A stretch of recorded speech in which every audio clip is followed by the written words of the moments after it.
In the fairy garden, where moonlight rested gently on petals and the air hummed with quiet magic, there lived a young firefly named Luma. She was small, curious, and full of feeling, the kind of firefly who noticed everything. She noticed when the dew sparkled just a little brighter at dawn, when the moths whispered secrets at twilight, and when excitement buzzed so loudly that it made her wings tremble. Unlike the other fireflies, Luma did not glow on her own.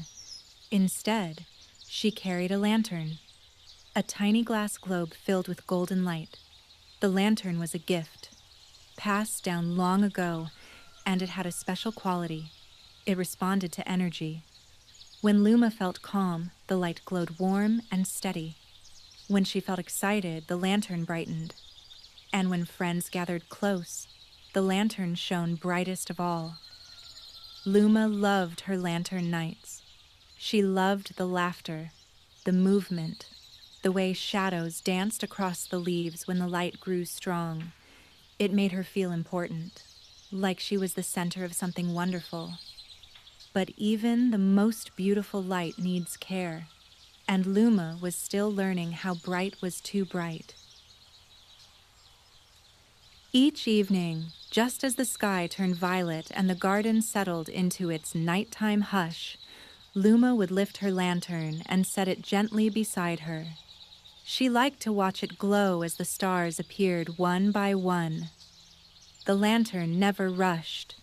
It waited, as if listening to Luma's heartbeat before deciding how brightly to shine. When Luma felt peaceful, the light was soft, a golden glow that warmed the moss and made the night feel friendly. The beetles would pause to admire it. The crickets would chirp a little slower. Everything felt balanced. Luma learned quickly that the lantern wasn't something to control. It wasn't a switch to flip or a tool to command. It reflected her. When she breathed slowly, the lantern glowed gently. When she fluttered too fast, the light flickered. This made Luma feel connected to the world around her. She wasn't just holding light. She was sharing it.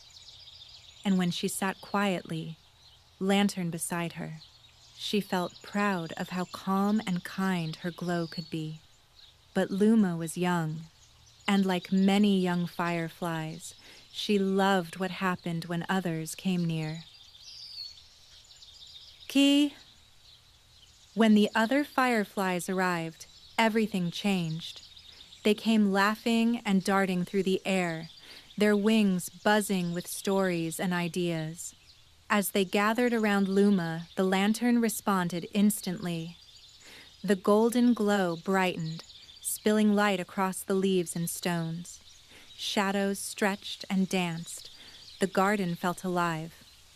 "Oh," the fireflies would say, "look how bright it is tonight." Luma's chest filled with warmth.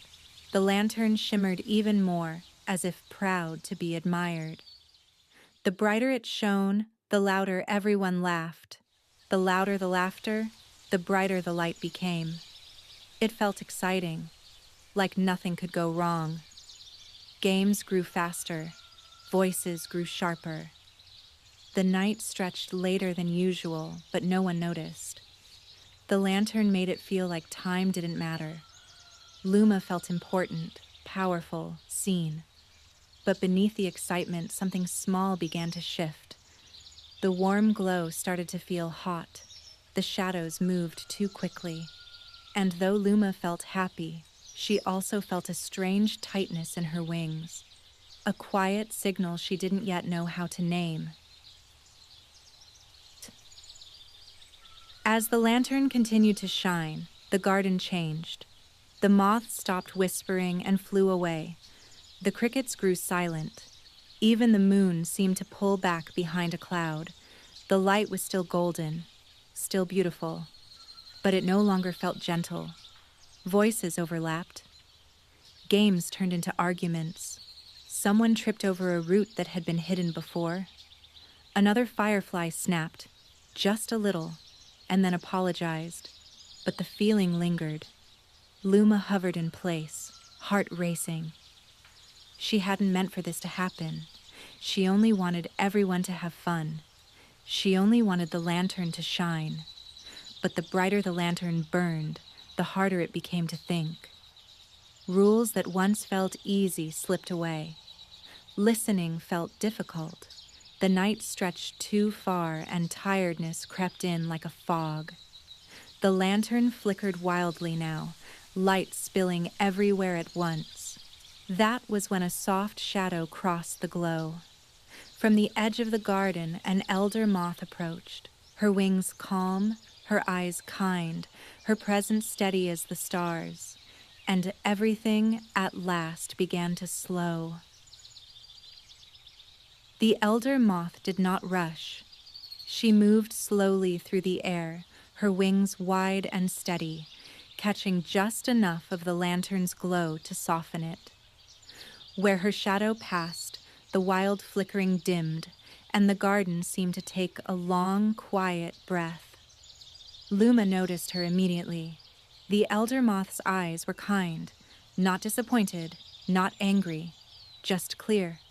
She looked at the lantern, then at Luma, and then at the tired fireflies hovering nearby. "This is a beautiful light," the elder moth said softly. Her voice was low and calm, the kind of voice that made listening feel easy. But even beautiful things can become too much when they shine for too long. Luma felt her wings tremble. She wanted to explain. She wanted to say she hadn't meant for things to go wrong. But the words tangled inside her. The elder moth reached out and gently lowered the lantern until it rested on the moss. "Tonight," she said, "the lantern needs to rest." No one argued. No one laughed. And for the first time all evening, the garden felt still. Without the lantern's glow, the garden looked different. Darker, yes, but also quieter. The shadows no longer leapt and stretched.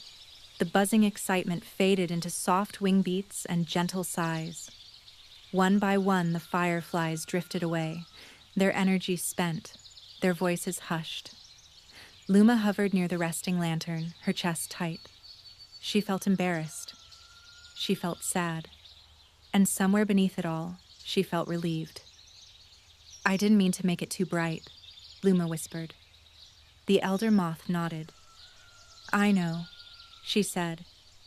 "Wanting joy is not a mistake." They sat together as the night deepened. Without the lantern, Luma noticed things she hadn't before. The coolness of the air, the rhythm of her own breathing, the quiet glow beginning to rise from inside her chest. It was faint at first, a soft shimmer, not from glass or flame, but from Luma herself. She realized then that even without the lantern, she still had light, gentle, steady, and enough. And for the first time that night, Luma felt calm. The lantern stayed resting for many evenings. At first, Luma missed it. She missed how bright it could be, how everyone gathered when it shone. But as time passed, she began to notice something new. When she played quietly, her own glow grew warmer. When she paused instead of rushing, her wings felt lighter. She learned the feeling that came before everything tipped too far, the tight flutter in her chest, the buzzing in her thoughts. When friends visited, Luma practiced listening.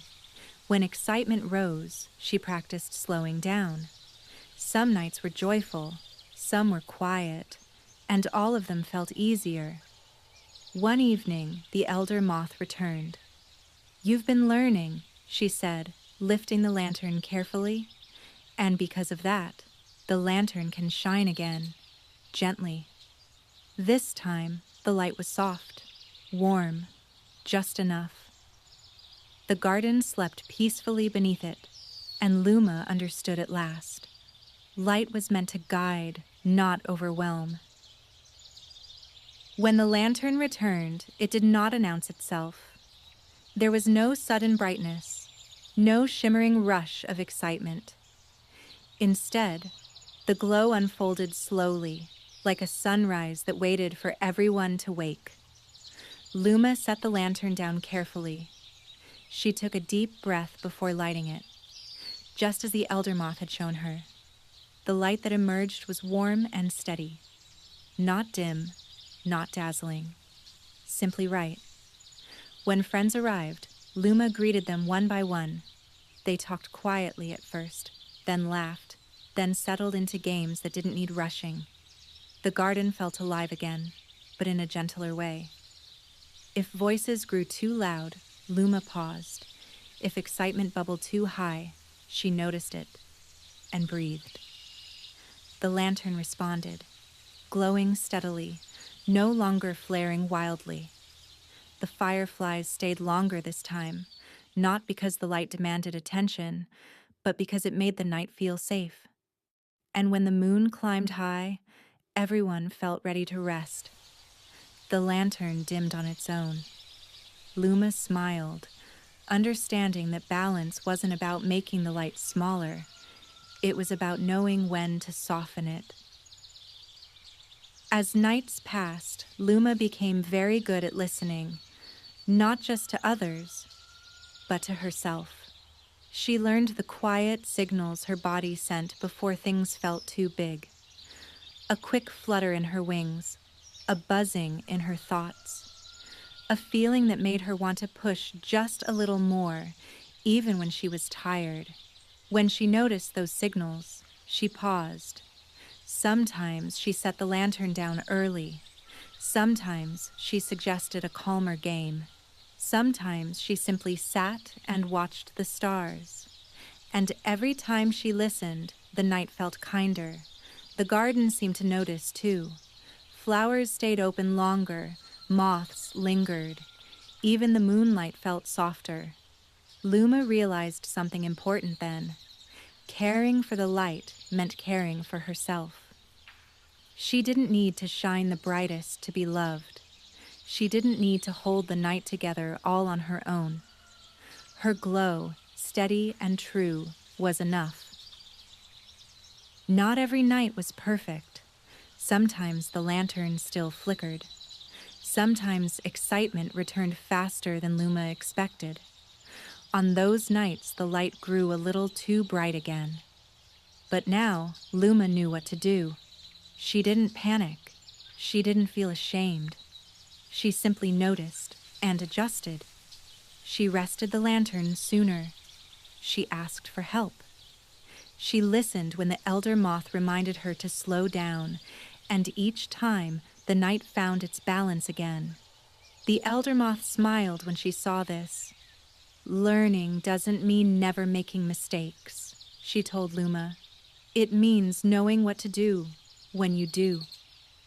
Luma carried those words with her.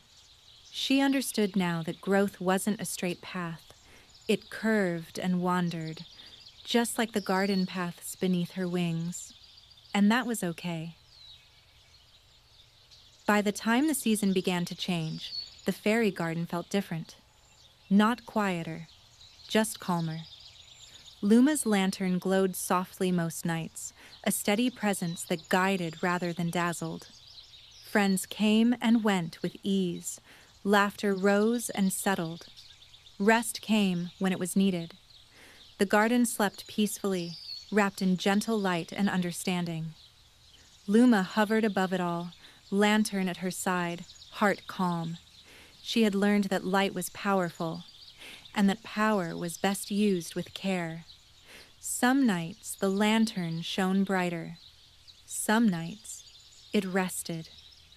And every night, Luma knew she was learning something important. That true brightness isn't about shining the most. It's about knowing when to shine gently. One quiet evening, as the garden rested beneath a sky full of stars, the elder moth returned once more. She hovered beside Luma, watching the lantern glow softly on the moss. "You've learned something important," the elder moth said. "Not just about the lantern, but about yourself." Luma tilted her head, listening. "There are lights in this world that bring joy," the elder moth continued, "and there are moments when that joy becomes too much, not because it is wrong, but because hearts and minds grow tired." Luma thought of the nights when excitement had carried her away, and the nights when she had chosen to slow down. "I used to think the lantern made the night special," Luma said quietly. The elder moth smiled. "The lantern helps," she said, "but you are the one who decides how it is used." She brushed a wing against Luma's shoulder. "Remember this," the elder moth whispered. "When light is guided with care, it becomes a gift. When it shines without rest, it can lose its way." Luma held those words close, feeling their truth settle gently inside her. From that night on, the fairy garden thrived in gentle balance. Luma continued to use her lantern, sometimes brightly, sometimes softly, and sometimes not at all. She listened to the quiet signals within her and honored them. She learned that rest was not a loss, and that slowing down did not mean missing out. The lantern remained a gift, not because it shone the brightest, but because it was used wisely. And so, in the fairy garden, a simple truth was remembered. Some things are not bad. They are just too much for the moment. When we rest them, we give ourselves time to grow. When the time is right, the light will shine again, warm, steady, and kind. The garden slept peacefully beneath the stars, and Luma glowed softly, knowing she was learning, and that learning, like light, is meant to be gentle